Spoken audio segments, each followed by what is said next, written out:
Choosing to go into business for yourself is a courageous step to take. You're intentionally deciding that you want to do something that you enjoy, something that you're passionate about, to generate an income and to make a living. Being an entrepreneur has become so glamorous in society that many dream of becoming entrepreneurs without really understanding what it takes to be an entrepreneur. So it can be sort of a hard slap of reality in the face. And whether we are scrolling through social media or turning the pages through a magazine, when we see these images of successful entrepreneurs, it all looks so simple. The problem is we don't see what's going on behind the scenes for that entrepreneur.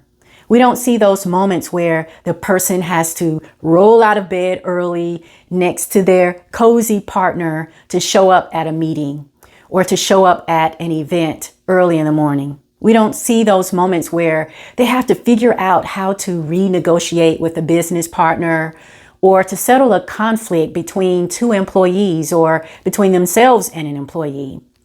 We don't see how they may have to choose to work on a project or do some reports or some research instead of binge watching Netflix or going to the ball game and hanging out with their friends. Or the time they were extremely nervous about launching a new product line and announcing it on social media. We don't see these things happening in the background.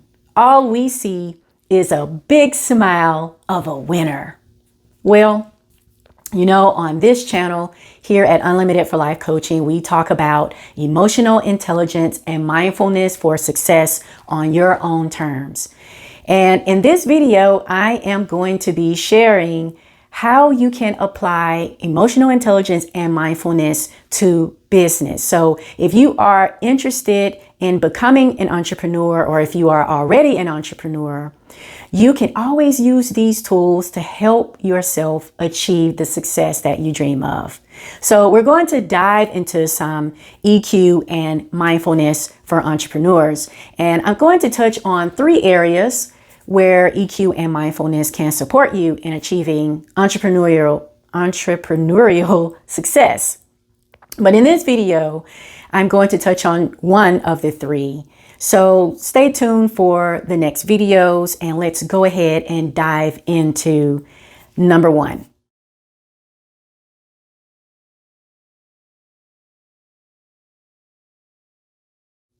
Let's first take a look at what entrepreneurship requires. We've already touched on a few ideas. I mentioned earlier having to choose whether to stay in bed, cozy up next to your lovely spouse, or to roll out and show up early to a meeting, or get up early to do research and work on a project, or choosing to work on that project versus watching Netflix.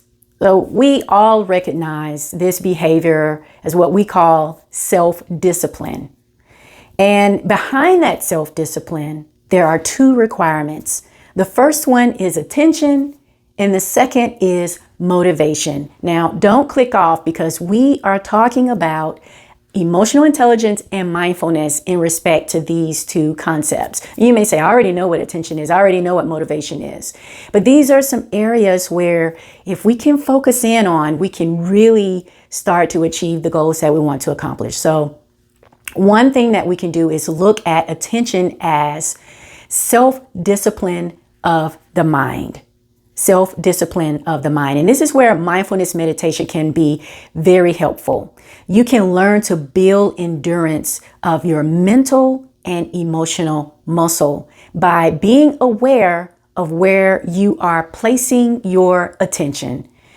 So have you ever heard the saying, where your attention goes is what grows? The more that you focus on something, the more often you will notice it, which reinforces whatever you're thinking. Whatever you're thinking, whatever you're believing, whatever you're feeling. And so developing an awareness of attention gives you the opportunity to ask, is this helping me? Is what I'm focusing on helping me, or is it hindering me? And then you can decide if you are placing your attention on where you want your attention to be. So let me give you an example. Have you ever noticed that when you spot a car, or you discover this car that you really like, and you say, wow, I really like that car. I would love to buy that car. And then all of a sudden, everywhere you go, you see that car. That's an example of how our brains work. It's called the RAS, the reticular activating system, that trains our brain to look for the things that we want to look for. Now, the thing about it is, it can be something that you don't want as well as something that you do want. The brain doesn't know the difference between what it is that you want and what it is you don't want. All that it knows is you are directing your attention to the thing that you have placed your attention on. So this is why attention is so important, because if you're placing your attention on something that you do want, it's going to trigger something within you. And if you're placing your attention on something that you don't want, it's going to move you in the opposite direction. And so that leads me to my next focus, which is motivation. So motivation is the desire and the energy that drives you to take action. It's a precursor to your attention. This is why it's important to be aware of where you are putting your attention. As you put your attention on something that excites you, then it's going to rev up the energy within you, the emotions within you that will drive you forward. If you place your attention on something that depresses you or that causes you to be fearful, you're going to do the opposite. You're going to move away from it. You're going to procrastinate. You're going to push away from it. So attention is a precursor or primer for motivation. Now, there are two types of motivation. There's extrinsic motivation, and then there's intrinsic motivation. What drives most people in the world to do anything is extrinsic motivation. Now, why do I say that? Think back to your early childhood education years. You were rewarded if you made good grades. You were ignored or scolded if you didn't.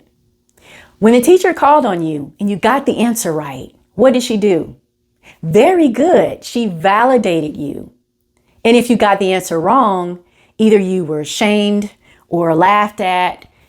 So we have been trained to be motivated by external circumstances like reward, recognition, validation, survival, money.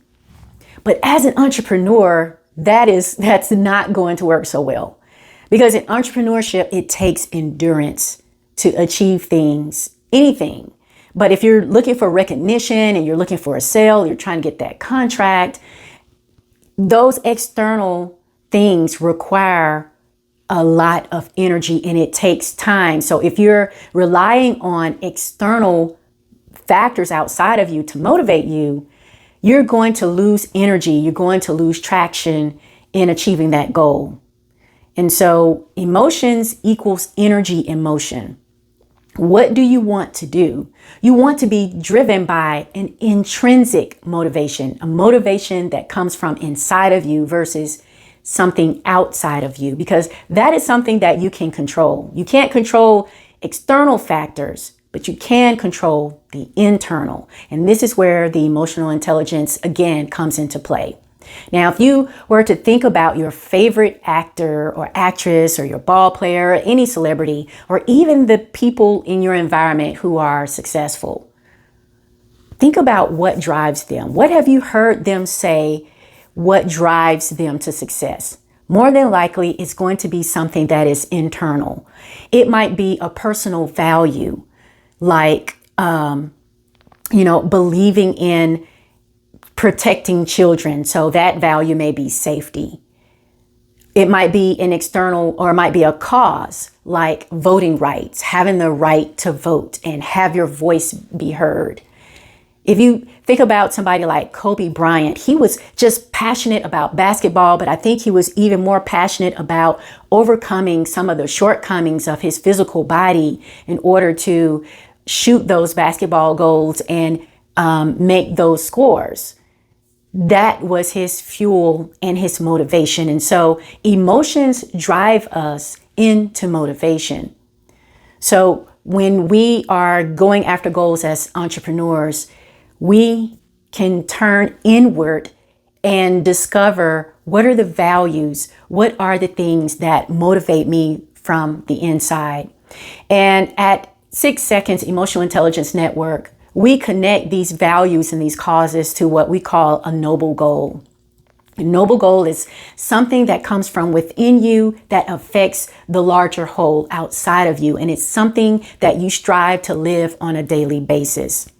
So I encourage you to focus on, or for the next few days, pay attention to where your attention is being placed. Is your attention being placed on something that excites you, something that gives you high energy, that gives you emotions that give you high energy? Or are you placing your attention on something that doesn't give you energy and things that move you away from your goal?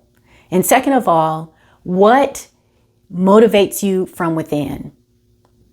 What values do you stand for? What do you believe in? What do you want to contribute to your environment, to your community, to your workplace? These are the things that are going to give you that emotional energy to move forward towards your entrepreneurial goals. And these need to be things that you will do even if no one is watching or clapping. So that concludes part 1 of this video of emotional intelligence and mindfulness for entrepreneurship. I encourage you to watch my next video here on YouTube at Unlimited for Life Coaching if you're interested in being coached on emotional intelligence and mindfulness and learning how to apply these tools in your life, whether it be in the workplace, in your career, in leadership, or in entrepreneurship. Feel free to reach out to me. There will be a link in the description. And stay tuned for part 2 as we dig deeper into entrepreneurship and mindfulness as we dig into emotional intelligence and mindfulness for entrepreneurship.